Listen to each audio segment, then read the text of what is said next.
अस्सलाम वालेकुम। तुर्की के शहर इस्तांबुल से वेलकम करता हूँ।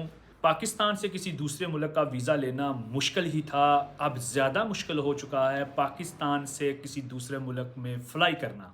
जी बिल्कुल, आप सही समझे, मैं इमिग्रेशन के हवाले से बात करना चाहता हूँ।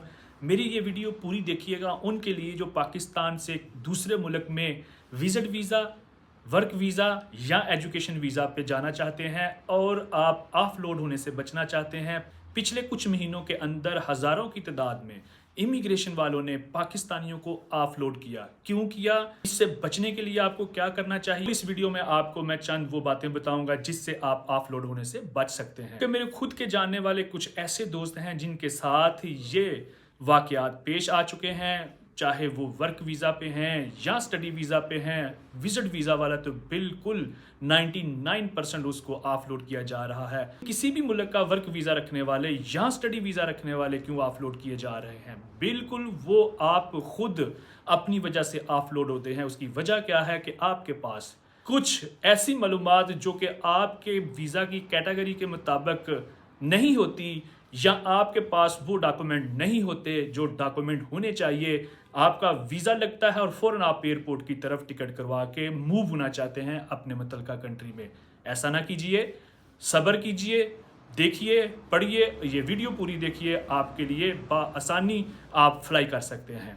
इमिग्रेशन वाले क्यों आपको रोकते हैं, क्लियर कैसे किया जा सकता है? सबसे पहले बात मैं करूंगा वर्क वीज़ा वाले की। वीज़ा मिल जाता है तो बिल्कुल 2-4 चीज़ें ऐसी हैं जो आपके पास डॉक्यूमेंट के हवाले से होनी चाहिए। सबसे पहले आप अपने साथ कैरी करें, कंपनी का इनविटेशन लेटर आपके पास होना चाहिए।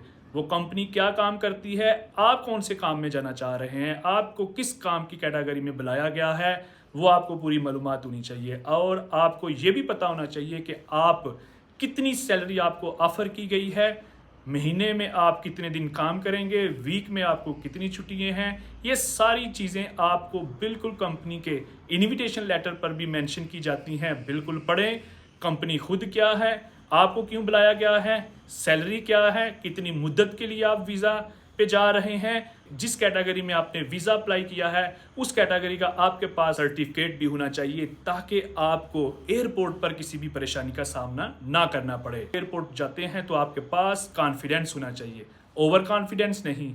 एयरपोर्ट पर इमिग्रेशन वालों के सामने आपको ओवर स्मार्ट साबित करना मकसद नहीं है, उनको कायल करना मकसद है। बिल्कुल आप काम रहें, बिल्कुल आप सुकून में रहें, उनके सवालात के जवाबात दें, डॉक्यूमेंट आप रियल लेके जाएं, आपके लिए परेशानी नहीं बन सकती। बात करते हैं स्टडी वीज़ा वालों के लिए। स्टडी वीज़ा वालों को क्यों ऑफलोड किया जाता है?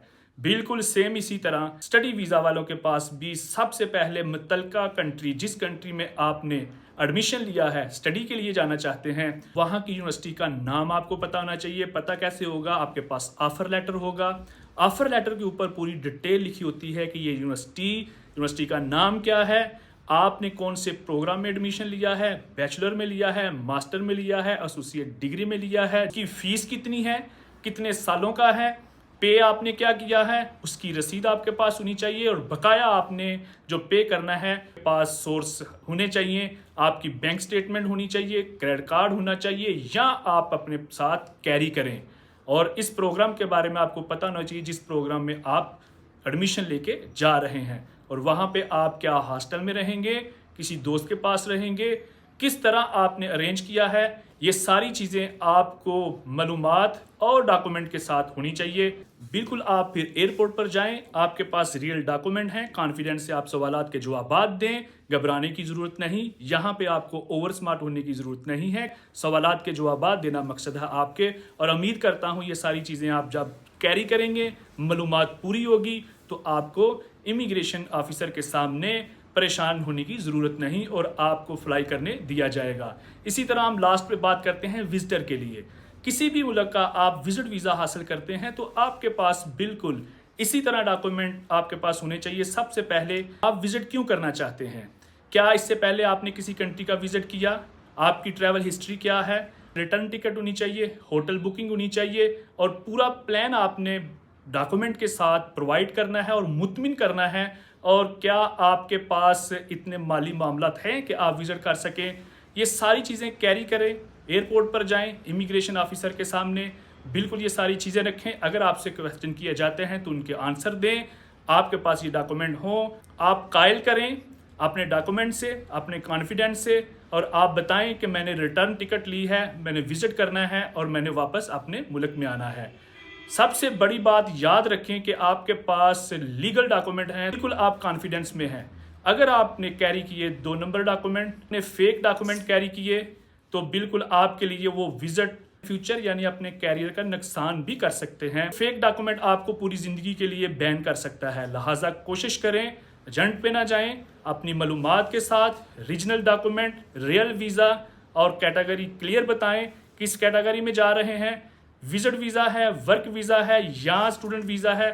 बिल्कुल क्लियर जाएं, इजी जाएं, 2 नंबर कामों से बचें, फेक डॉक्यूमेंट से बचें और इजी अपने मुतलका कंट्री में विजिट करें। उम्मीद करता हूं कि इस वीडियो से आपको बहुत सारी मालूमात मिली होगी। अगर आपको मेरी वीडियो अच्छी लगी है तो लाइक कर लें, शेयर कर लें और मेरे चैनल को सब्सक्राइब कर लें, ताकि मेरे चैनल के जरिए आपको इस तरह की मालूमाती वीडियोस मिलती रहें। मिलते हैं एक नई ऐसी ही वीडियो के साथ, तब तक अपना ख्याल रखें। अल्लाह हाफिज़।